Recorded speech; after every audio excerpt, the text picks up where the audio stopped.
kita sedang ditimpa musibah, sebagaimana Umar bin Khattab radhiyallahu anhu mengatakan, manusia ada dua golongan. Yang pertama adalah orang yang rugi karena dia ditimpa musibah, dia berkeluh kesah.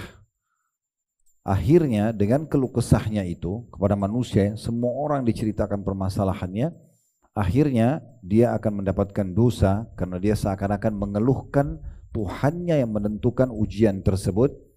Dia akan sulit melaluinya serta tidak menemukan jalan keluarnya. Tapi kalau orang itu menghadapi musibah, justru dia bisa menerimanya sebagai ujian dari Allah.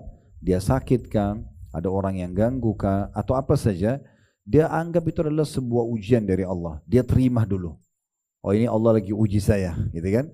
Maka dia akan dapat pahala dari musibahnya itu, dia akan mudah melaluinya dan mendapatkan juga solusi dari permasalahannya. Jadi tidak ada opsi lain. Kita menerima itu ujian dan kita jadikan itu adalah sebagai ajang pahala buat kita, atau malah kita berkeluh kesah dan tidak menemukan jalan keluarnya. Nah, ini diberikan gambaran bagaimana sebenarnya kita bisa mengubah musibah-musibah tersebut menjadi rahmat atau kasih sayang Allah Subhanahu wa taala dengan cara kita menerimanya.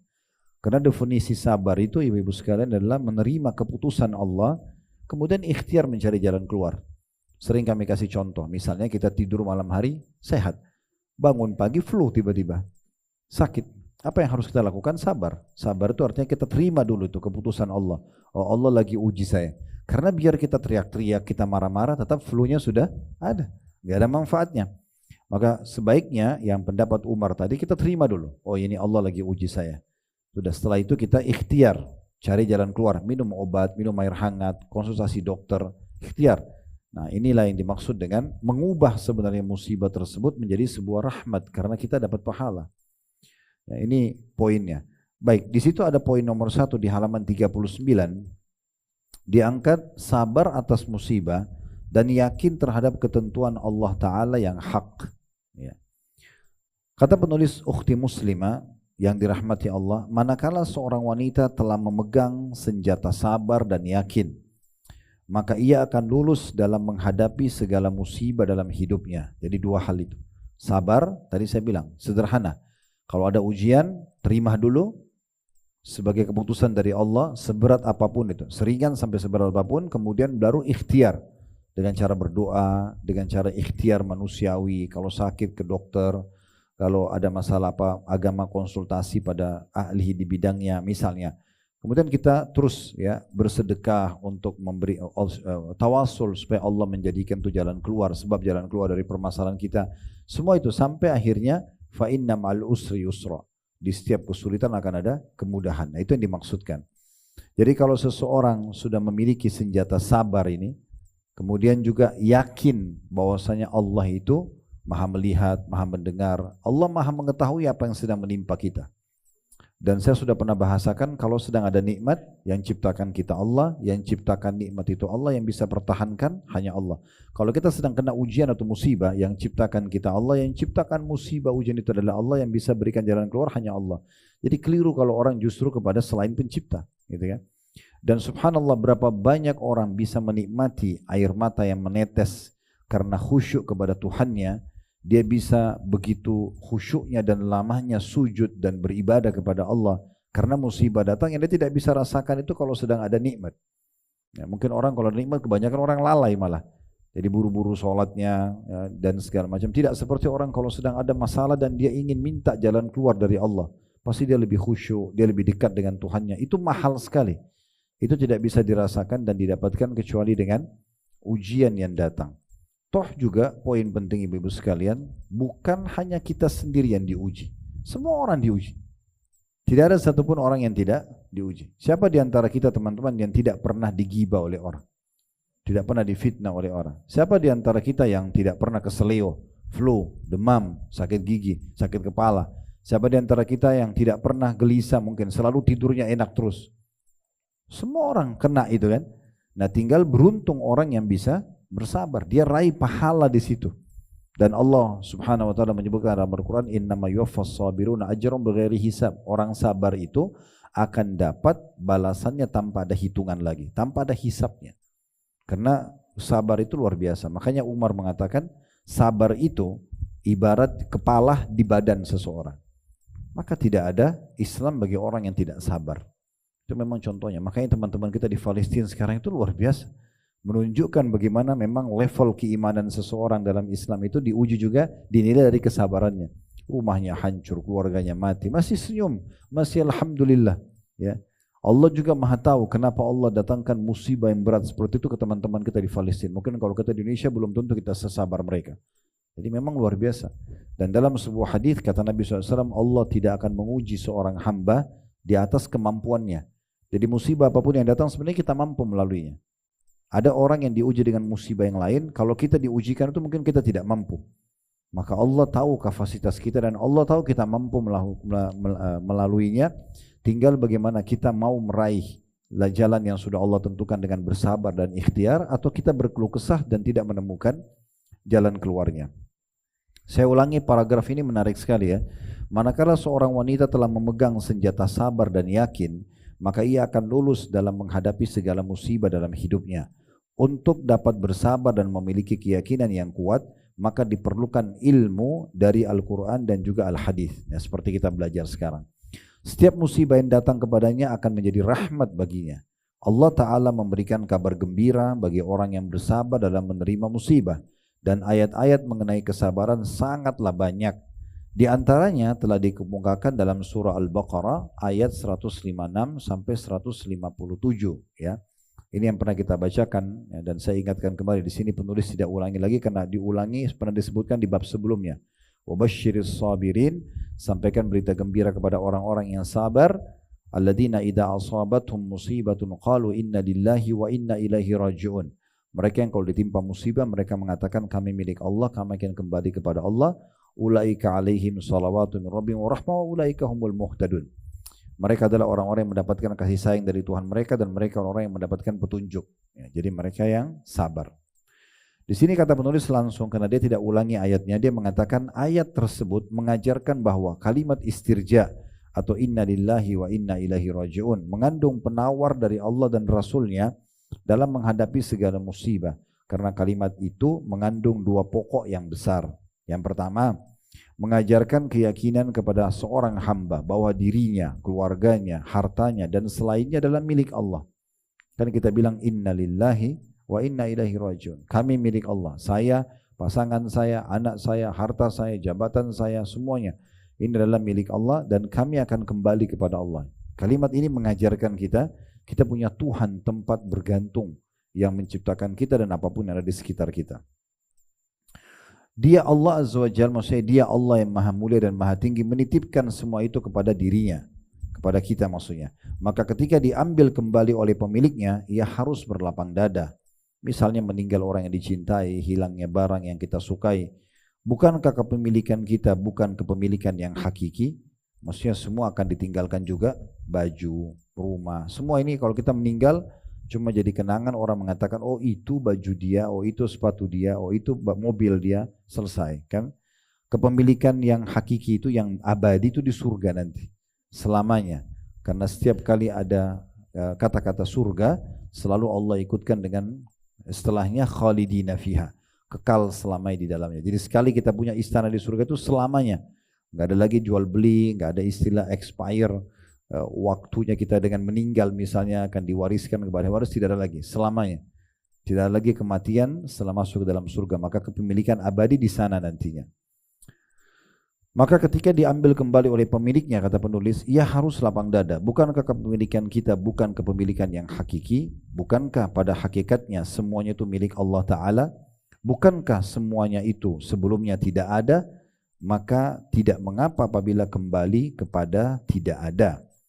Dan hak guna pakai dari Allah Ta'ala adalah bukan hak penggunaan mutlak, akan tetapi hak untuk menggunakannya dengan penggunaan yang sesuai dengan kehendak Allah Ta'ala yang diridhoinya. Tidak boleh seseorang menggunakan tanda kutip miliknya kecuali pada yang diridhoi Allah. Dan kini Allah Ta'ala ridho apabila miliknya diambil kembali, maka hendaklah anda ridho terhadap apa yang diridhoinya. Jadi ada satu statement yang menarik dari beberapa tabi'in. Mereka mengatakan tentang kondisi para sahabat Nabi. Kami telah bertemu dengan orang-orang, maksudnya para sahabat Nabi, yang mereka sama sekali tidak peduli kalau mereka kehilangan dari dunia mereka. Tetapi mereka justru merasa kehilangan sekali dan sedih kalau mereka luput dari satu kali sholat berjamaah. Satu kali zikir, misalnya satu ayat Al-Quran yang dia sudah jadwal itu dia baca, itu justru yang dia merasa rugi kalau dia kehilangan. Itulah para sahabat Nabi. Jadi mereka menjadikan harta yang melimpah itu semuanya justru untuk dibawa ke akhirat, justru untuk berbagi dengan orang, justru untuk ketaatan. Ya, kebanyakan orang kalau tidak punya ilmu ini maka mereka salah gunakan dalam maksiat kepada Allah Subhanahu wa taala.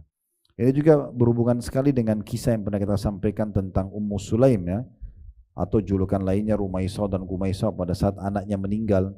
Maka dia bilang sama suaminya untuk menenangkan, bagaimana pendapatmu wahai Abu Talha, suami dia, kebetulan anaknya meninggal. Kalau ada seseorang meminjamkan barang kepada kita, lalu dia mau ambil kembali.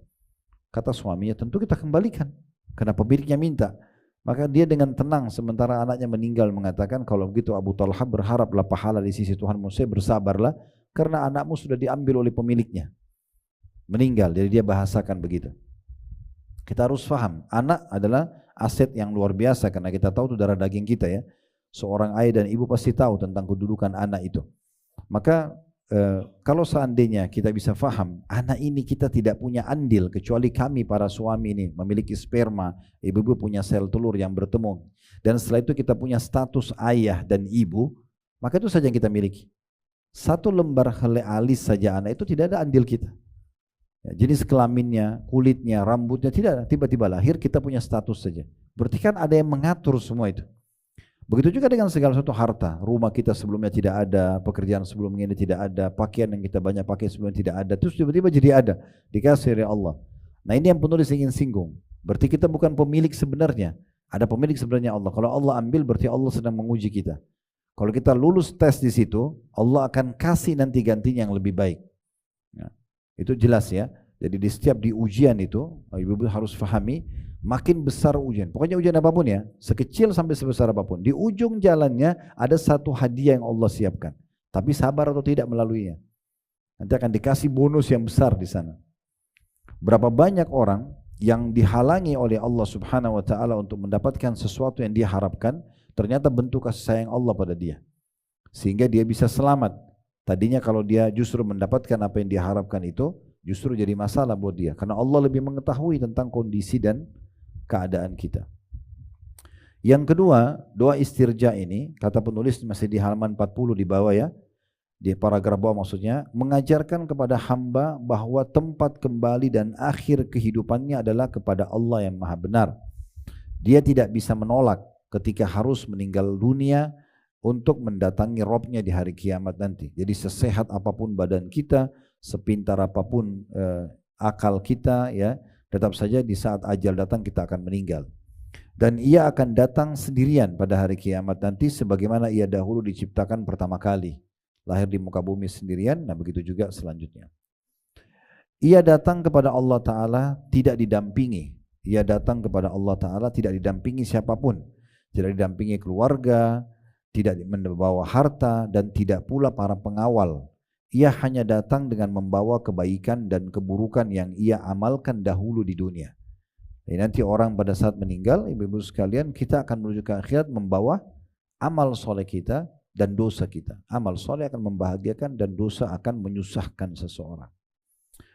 Memikirkan keadaan hamba di awal dan di akhir kehidupannya merupakan penawar terbesar bagi orang yang tertimpa musibah. Jadi maksudnya dua poin ini kalau kita renungi itu akan menjadi penawar terbesar. Ternyata kita sebelumnya jadi tidak ada menjadi punya banyak hal. Lalu pada saat diambil itu hanya bentuk ujian. Toh juga akan dikembalikan sama Allah. Itu kalau kita renungi semua. Dan ujung-ujungnya juga kita akan kembali kepada Allah. Ya, dan diminta pertanggungjawaban dari perbuatan kita. Oleh karena itu ini akan menjadi penawar yang sangat besar. Akan jadi sangat kecil musibah yang kita hadapi karena kita tahu awal dan akhir daripada perjalanan kita. Kita awalnya tidak punya apa-apa, dari bayi tidak ngerti apa-apa, Allah persiapkan semua, punya orang tua yang urus, lalu disekolahkan, lalu dan seterusnya sampai jadi besar. Dia juga pada saat meninggal nanti akan kembali kepada Tuhannya Allah SWT. Dikatakan selanjutnya termasuk penawar yang besar lainnya adalah mengetahui dengan pengetahuan yang yakin bahwa apa-apa yang menimpanya adalah sesuatu yang mesti dari Allah Ta'ala. Dia Allah Azza wa Jalla tidak mungkin tersalah dalam menimpakan musibah kepada hambanya. Ini tambahan informasi. Allah subhanahu wa ta'ala lebih sayang kepada kita daripada ibu kita kepada diri kita sendiri. Allah nggak mungkin mendatangkan sesuatu itu karena Allah benci sama kita, nggak ada. Bahkan ulama mengatakan sampai tingkat orang kafir pun Allah datangkan ujian agar dia sadar dan kembali kepada Tuhannya. Dipicu agar dia menjadi orang yang segera sadar dan kembali kepada Tuhannya. Jadi Allah tidak mungkin salah dalam mendatangkan musibah itu. Pasti ada hikmah di belakangnya. Sebagaimana Allah jelaskan dalam firman-Nya, di situ diangkat surah Al-Hadid ayat 22 sampai 23 yang bunyinya, ma asaba min musibatin fil ardi wala fi anfusikum illa fi kitabin min qabli an nabra'aha inna dzalika 'ala Allah yasir likai la ta'sau 'ala ma fatakum wala tafrahu bima atakum wallahu la yuhibbu kulla mukhtalin fakhur.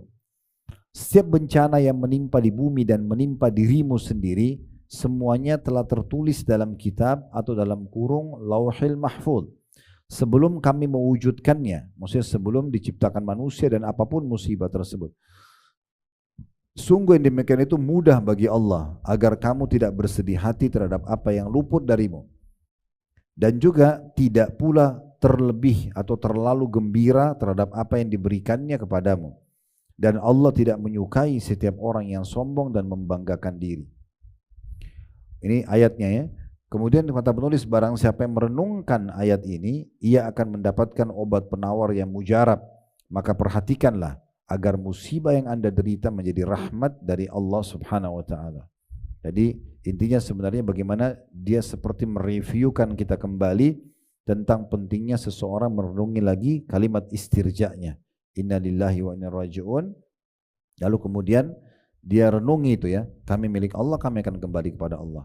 Jadi semua ini kita, harta kita, jabatan kita, apa saja ini miliknya Allah. Allah mau ambil, Allah mau tambahkan, itu adalah hak kausalitasnya Allah. Kemudian juga kita akan kembali nanti kepada Allah, toh kita akan diberikan balasan atas syukur dan sabar yang kita jadikan sebagai perangkat hidup kita selama ini. Poin yang kedua yang diperhatikan agar musibah itu berubah menjadi rahmat ya, atau kasih sayang Allah selain sabar, yaitu memperhatikan kitabullah dan sunnah rasulnya, maksudnya kembali kepada panduan agama yang benar ya. Karena kita lihat orang-orang yang tidak faham agama ini, mereka pasti larinya kepada maksiat intinya gitu kan, malah mabuk-mabukan, malah ke karaoke, malah ke diskotik, malah kemana-mana, malah ke dukun ya, makin masalah buat dia. Nah, poin yang kedua agar mengubah musibah menjadi rahmat, justru makin dijadikan ajang, musibah itu sebagai ajang pendekatan diri kepada Allah. Makin khusyuk, makin tunduk, makin merendah kepada Allah, makin introspeksi diri, ada masalah apa nih, ada enggak haknya orang lain. Dalam doanya dia ucapkan, ya Allah, kalau musibah yang disebabkan karena dosa-dosaku, maafkanlah, kalau karena ujian mudahkanlah lalui gitu kan, berikanlah pahala maksimal. Jadi seperti itulah seorang hamba harusnya menghadapi musibah, tapi dengan syarat dia punya ilmunya. Kalau dia nggak punya ilmunya, pasti dia akan ke jalan lain ya, yang tentunya itu akan lebih menambah musibah di atas musibah mereka.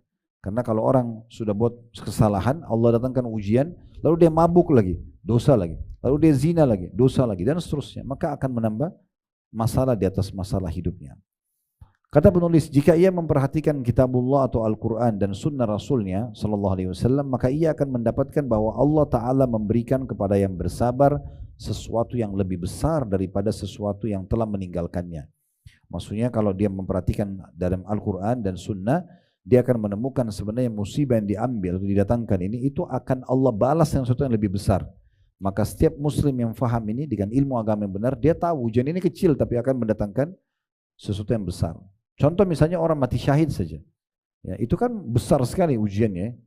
Tapi kata Nabi SAW, sesungguhnya orang yang mati syahid di jalan Allah tidak merasakan sakit kecuali hanya seperti cubitan saja.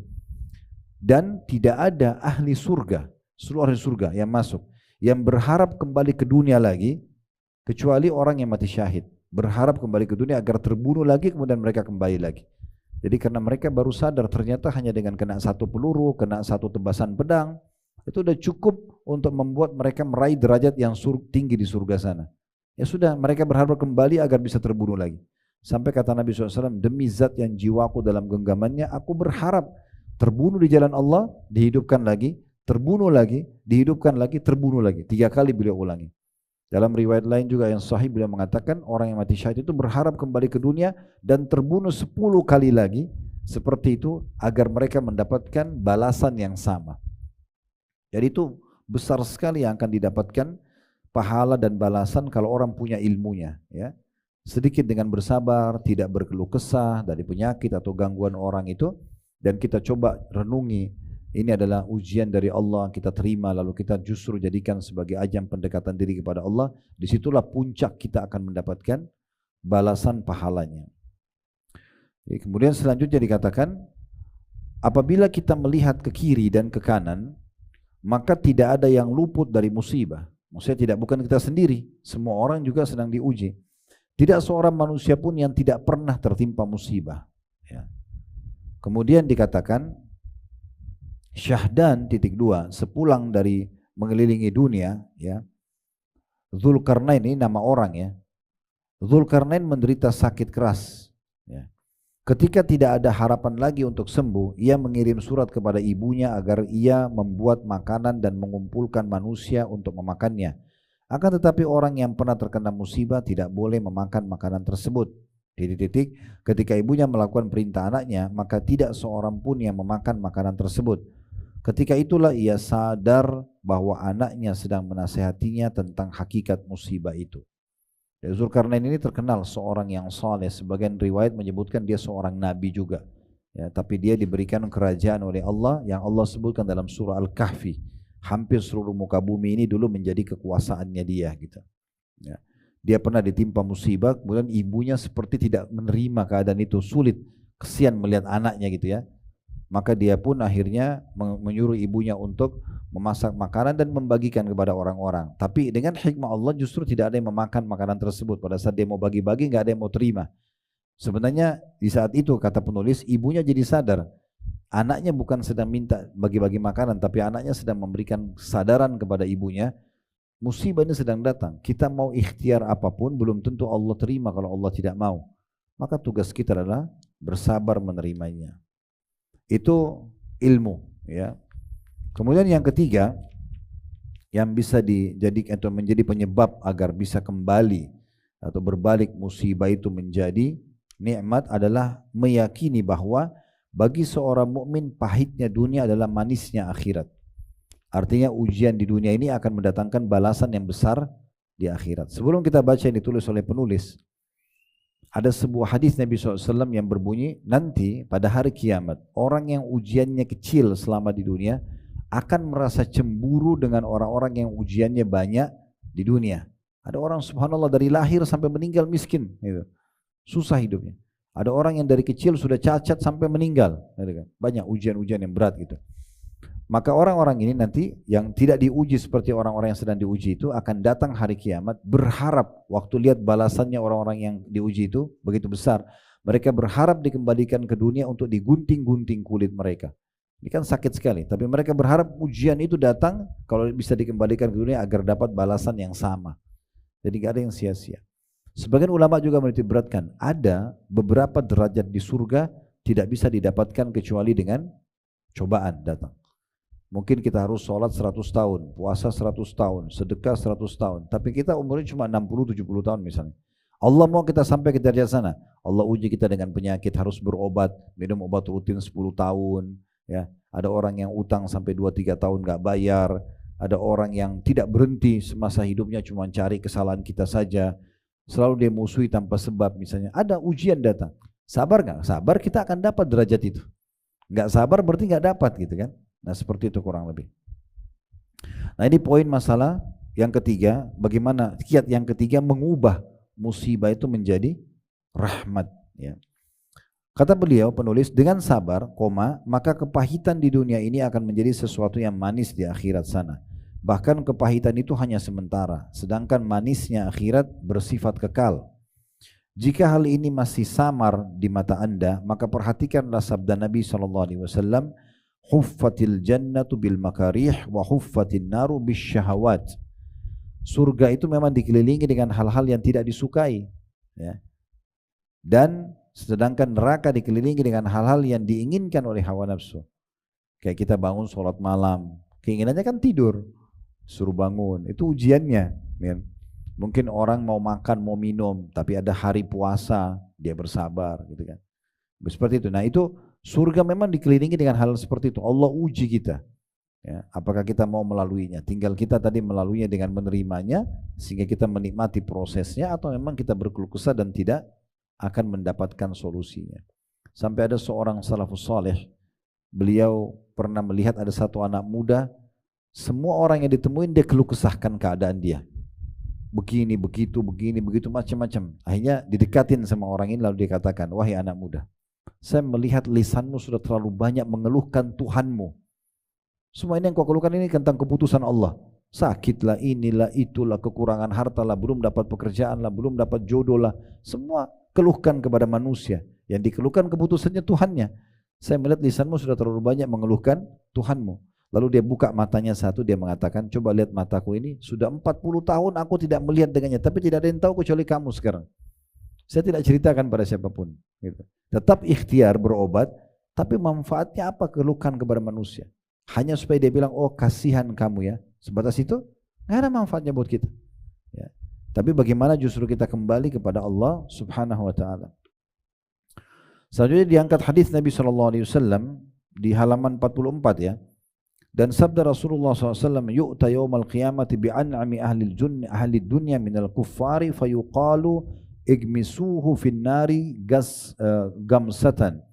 فيغمس فيها ثم يقال له أي فلان هل أصابك نعيم قد فيقول لا ما أصابني نعيم قد ويؤتى بأشد المؤمنين ضرا وبلاء فيقال اغمسوه غمسة في الجنة فيغمس فيها غمسة فيقال له أي فلان هل أصابك ضر قط أو بلاء فيقول ما أصابني قط ضر ولا بلاء. Pada hari kiamat nanti, kata Nabi SAW, akan didatangkan seorang kafir yang paling banyak mendapatkan kenikmatan dunia. Anggaplah orang ini lahir di istana raja, meninggal juga di istana raja. Lahir sebagai anak raja, dan meninggal di istana raja. Jadi dia besar sekali nikmat, makanan, minuman, istana, pakaian, tunggangan semua ada. Orang yang paling nikmat, tapi kafir. Orang ini kafir kepada Allah.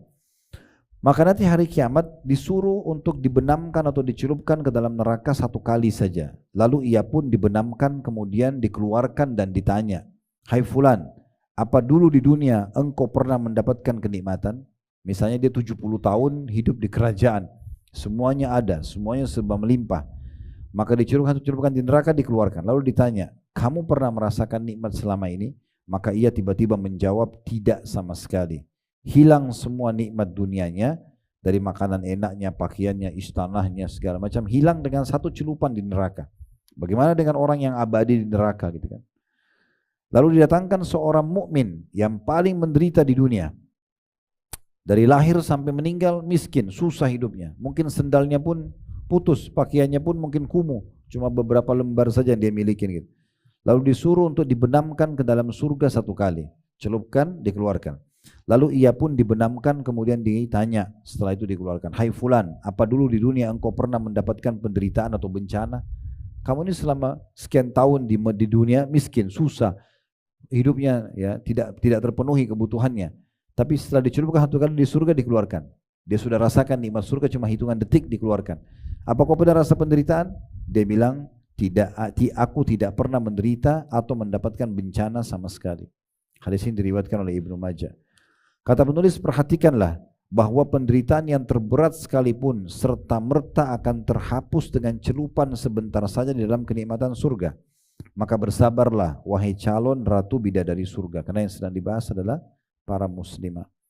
Jangan terpedaya dengan kesenangan sementara lalu melupakan kesenangan yang abadi. Bersabarlah dengan penderitaan sesaat untuk kesenangan yang kekal di dunia atau di surga.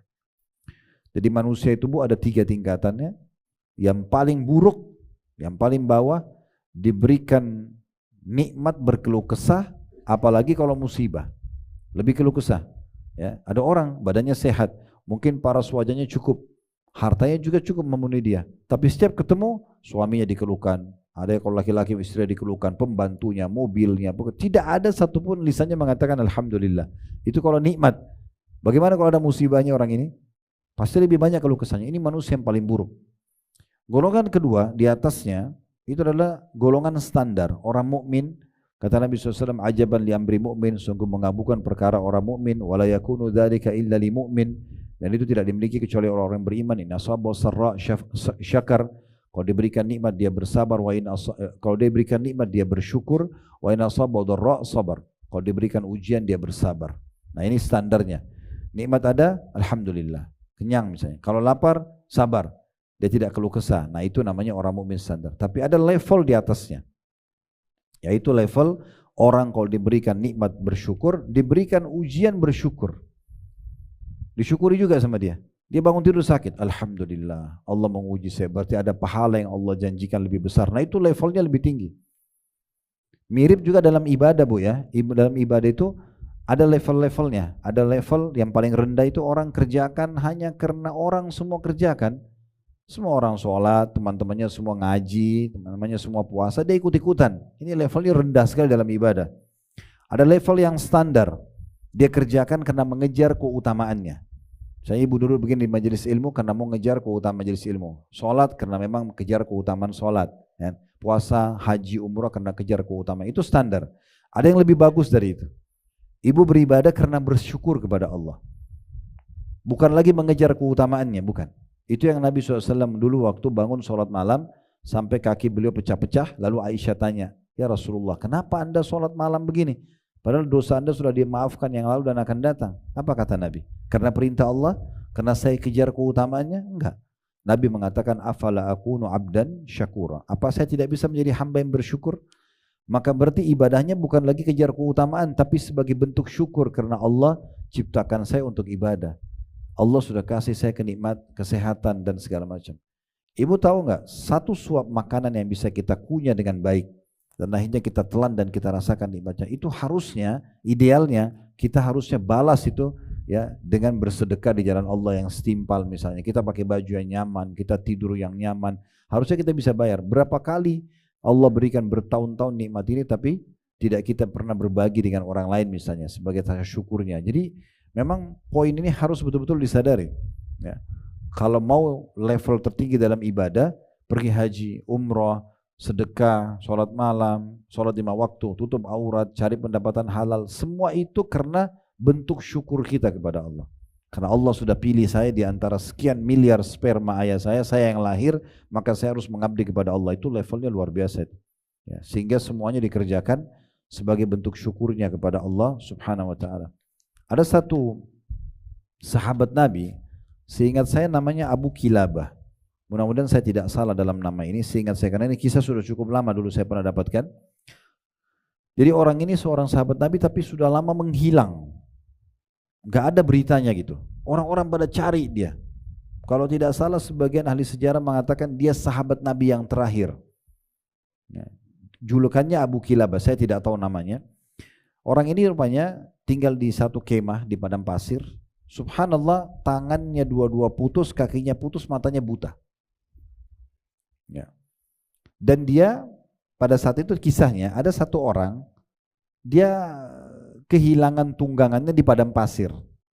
Kemudian dia jalan-jalan, dia dapat satu kemah tua di padang pasir. Orang ini datang mendekat di kemah itu. Kemudian dia dengar ada satu orang yang sedang berzikir kepada Allah. Orang ini dekat ke kemah itu, dia lihat ada orang tangannya puntung dua-dua, kakinya puntung, matanya buta, tapi dia tidak kenal siapa. Terus dia ucapkan salam, orang itu jawab. Orang yang membawa cerita ini menceritakan, dia bilang kemahnya kosong, gak ada makanan, gak ada apa-apa, sudah tua, lusuh, bajunya pun tua. Tapi orang ini lagi berzikir di tempatnya dia, lagi duduk. Terus setelah saya salam dia jawab. Lalu saya tanya, siapa anda ini? Dia mengatakan, saya salah satu dari hamba Allah, kata orang yang cacat tadi itu. Kemudian orang ini bilang, bagaimana anda hidup sama siapa di sini? Di padang pasir sendirian, di kemah jauh terpencil. Dia bilang sama anak saya, tapi anak saya sudah 2-3 hari ini tidak kembali. Biasanya dia yang penuhi hajat saya. Bisa nggak kamu tolong untuk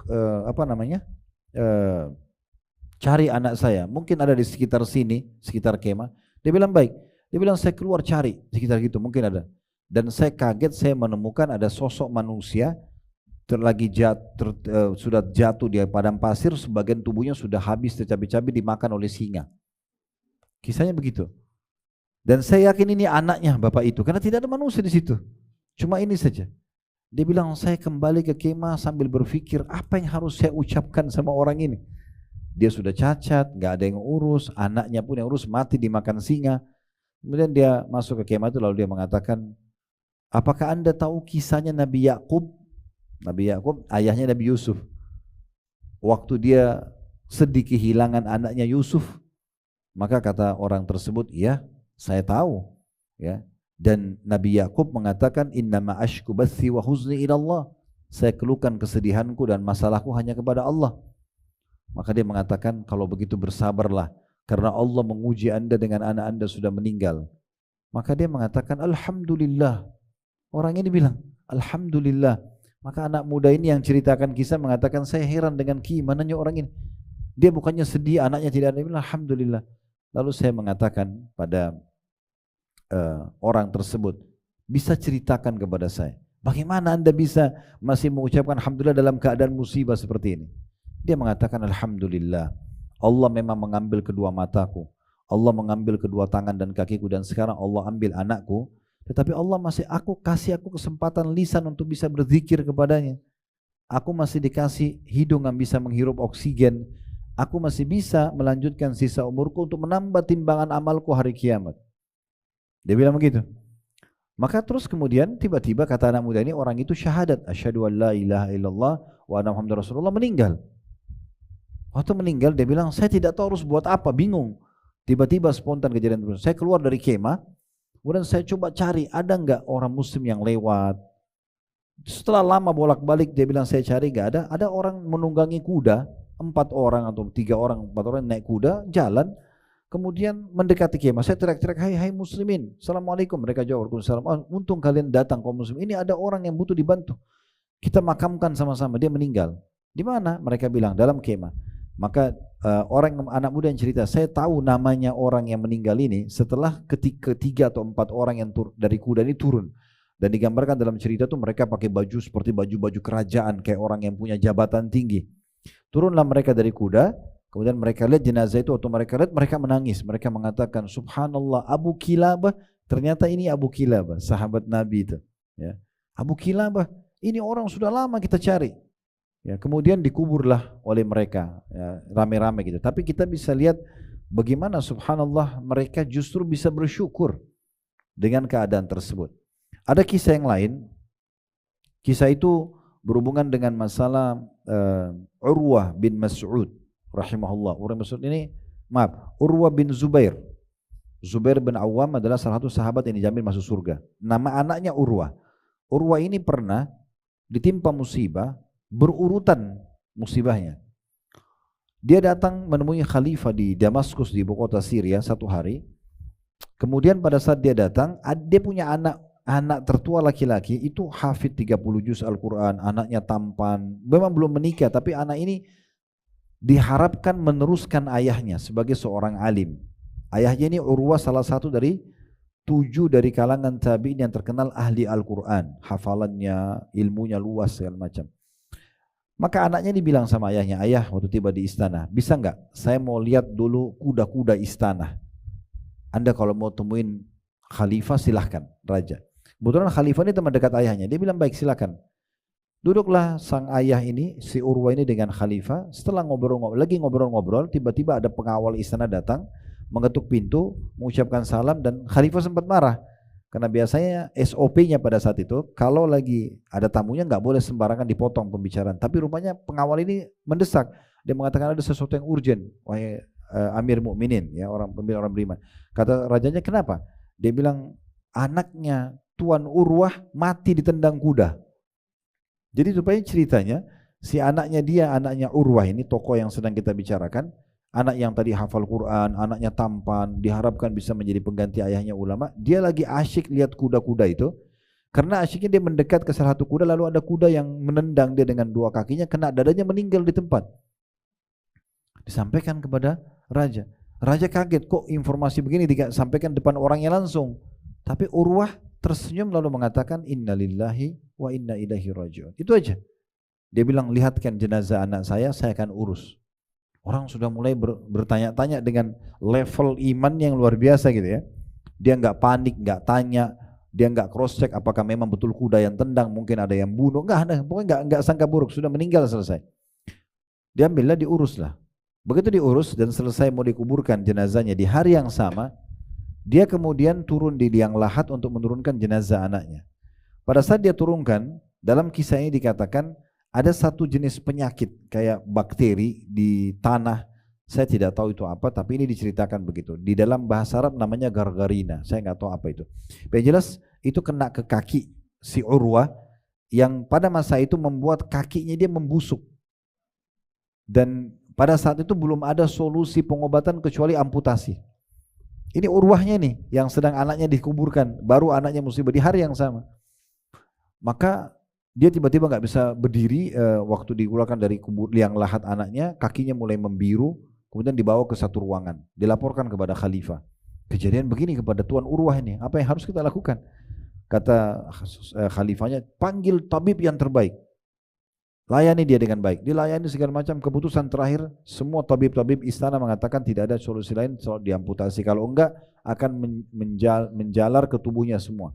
Malah lebih bahaya. Gimana caranya sampaikan kepada Urwah? Maka dikirimlah ya orang-orang yang bijaksana untuk menyampaikan, mohon maaf Tuan Urwah, kalau ada pesan dari khalifah, semoga Anda bersabar. Penyakit Anda ini tidak ada solusi kecuali harus amputasi. Dia mengatakan innalillahi wa inna rajiun. Potong aja kaki saya. Dia ngomong gitu. Itu kisah nyata ya. Bapak Ibu bisa ketik di Google tentang kisah Urwah bin Zubair. Ya, nanti bisa ulangi membaca kisah ini. Saya ringkaskan, mungkin dengan tinggal berbeda retorika saja.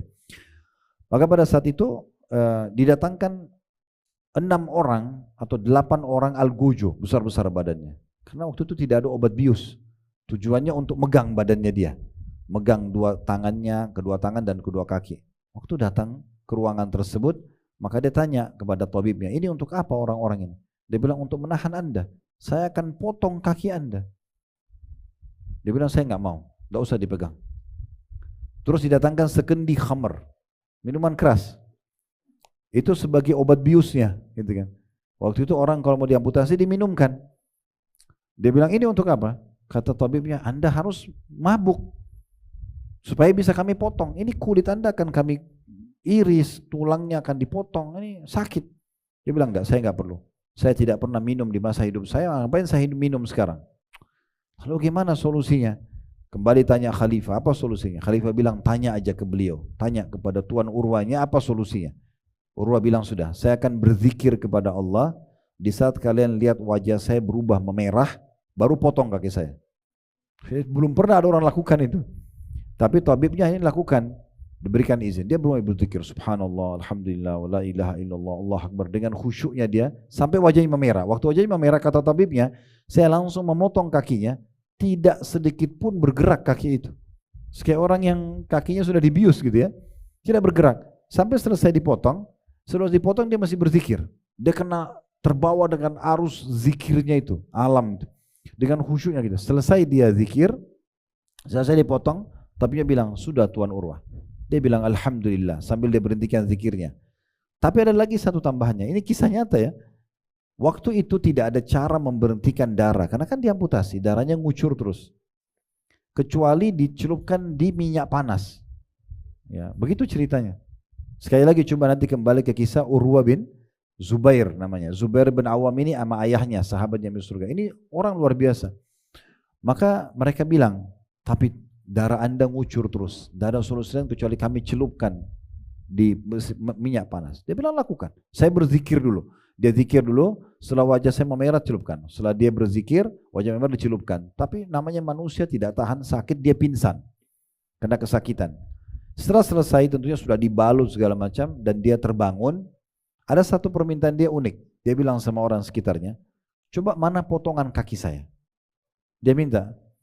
Orang-orang didatangkan. Terus dia pegang telapak kakinya, dia mengatakan, alhamdulillah yang telah mengamanahkan kamu di tubuhku selama 40 tahun, belum pernah satu kali pun aku pakai kamu bermaksiat kepada Allah. Dia ngomong gitu. Udah akhirnya selesai. Dia pulanglah ke kota Madinah. Di kota Madinah disambut oleh orang-orang. semoga Allah agungkan pahala anda dengan meninggal anak anda, segala macam. Orang takziah karena anaknya meninggal, sekaligus juga menyabarkan dia dengan kisah kakinya gitu ya. Ada satu orang yang mengatakan, semoga telapak kaki anda mendahului anda ke surga, dia bilang gitu. Dia bilang alhamdulillah, Allah mengambil, kebetulan dia punya 4 orang anak. Dia bilang Allah mengambil 1 anak saya, Allah masih sisakan 3. Dia bilang alhamdulillah ya. Terus dia bilang Allah memberikan saya 2 tangan dan 2 kaki, alhamdulillah Allah cuma ambil 1 masih nyisahkan 3. Begitu dia ucapkan, dan alhamdulillah saya masih diberikan umur bisa beribadah kepada Allah subhanahu wa ta'ala. Itu level yang tertinggi. Mereka bukan lagi hanya sekedar mengejar keutamanya, tapi sudah bisa bersyukur kepada Allah subhanahu wa ta'ala. Baik, kita akan tutup dengan terakhir poin ketiga ini ya. InsyaAllah nanti lanjutannya ya, poin keempat dan seterusnya itu nanti InsyaAllah kita akan sampaikan di kesempatan lain, karena ini masih ada poin ke 5, 6, 7, 8 ya. Itu masih cukup panjang bahasannya. Lalu di sini kata beliau selanjutnya ya, mengapa mereka terpedaya? Ada pertanyaan kecil ya di situ di bawah di halaman 45. Karena kenikmatan sesaat itu terlihat di hadapan mereka, sedangkan kesenangan yang abadi tidak terlihat secara langsung. Jadi banyak manusia terpedaya dengan ujian yang datang sehingga mereka tidak bisa menerima ujian tersebut karena mereka cuma lihat di depan matanya saja. Mereka tidak melihat dengan pandangan yang jauh, di sana akan ada balasan di surga dengan orang bersabar gitu ya. Dan mereka tidak melihat, di sini dikatakan kesenangan yang abadi ya secara langsung kecuali oleh mata hati yang beriman. Sementara kebanyakan dari orang-orang di zaman kita sekarang ini memiliki keimanan yang lemah.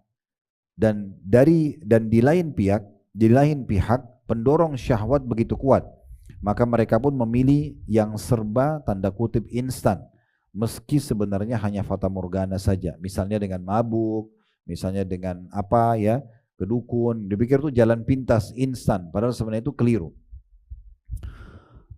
Wahab ibn Munabbi berkata, Wahab ibn Munabbi ini seorang ulama yang masyhur, dia mengatakan Isa bin Maryam berkata, Nabi Isa alaihissalam, aku berkata benar bahwa di antara kalian yang paling cinta dunia adalah yang paling berkeluh kesah ketika mendapat musibah. Maksudnya dalam ajaran Nabi Isa alaihissalam, justru orang yang dianggap ya, orang yang sedikit imannya atau lemah imannya adalah orang yang selalu berkeluh kesah dalam mendapatkan musibah. Justru level iman seseorang dinilai kalau dia bersabar dalam musibah tersebut. Kalau bersyukur kan orang semua bisa ya. Habis kenyang, alhamdulillah. Kita semua bilang alhamdulillah. Tapi kalau orang lagi kena musibah, lalu kita mengatakan bersabarlah, apa dia langsung bisa terima?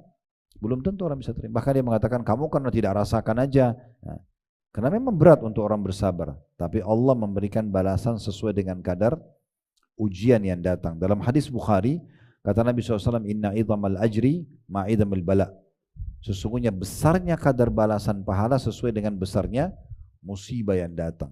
Dan kata seorang sahabat, ya Rasulullah, siapa orang yang paling berat ujiannya? Kata Nabi SAW, para nabi-nabi. Harusnya kan para nabi-nabi gak diuji, tapi mereka justru diuji paling berat. Kemudian datang orang-orang yang imannya dekat dengan para nabi-nabi tersebut.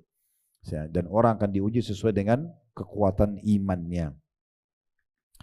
Selanjutnya paragraf terakhir dikatakan, adapun seseorang yang memiliki pandangan mata hati yang tajam, maka tirai dunia akan tersingkap hingga pandangannya tembus, tidak terhalangi lagi untuk melihat segala janji-janji Allah Ta'ala bagi para kekasihnya, berupa kenikmatan yang kekal, kesuksesan yang besar, dan keselamatan yang abadi. Jadi insya Allah nanti kita akan lanjutkan di pertemuan akan datang di poin keempatnya. Dan insya Allah yang jadi inti dari pengajian kita selalu saya bahasakan adalah materinya. Tanya jawab itu hanya pelengkapnya saja ya. Jadi ibu pulang membawa poin-poin tadi itu sudah cukup. Selalu kalimat istirja, bersangka baik pada Allah, berharap pahala balasan oleh Allah yang besar di hari kiamat, menyadari kalau semua orang juga diuji oleh Allah Subhanahu wa taala, maka semua itu akan menjadi penghibur, mengubah musibah kita menjadi rahmat Allah Subhanahu wa taala. Dan kedepannya insyaallah kita akan masih lanjutkan beberapa poin yang tersisa. Semoga bermanfaat. Subhanakallahumma bihamdika asyhadu an la ilaha illa anta astaghfiruka wa atubu ilaik. Wassalamualaikum warahmatullahi wabarakatuh.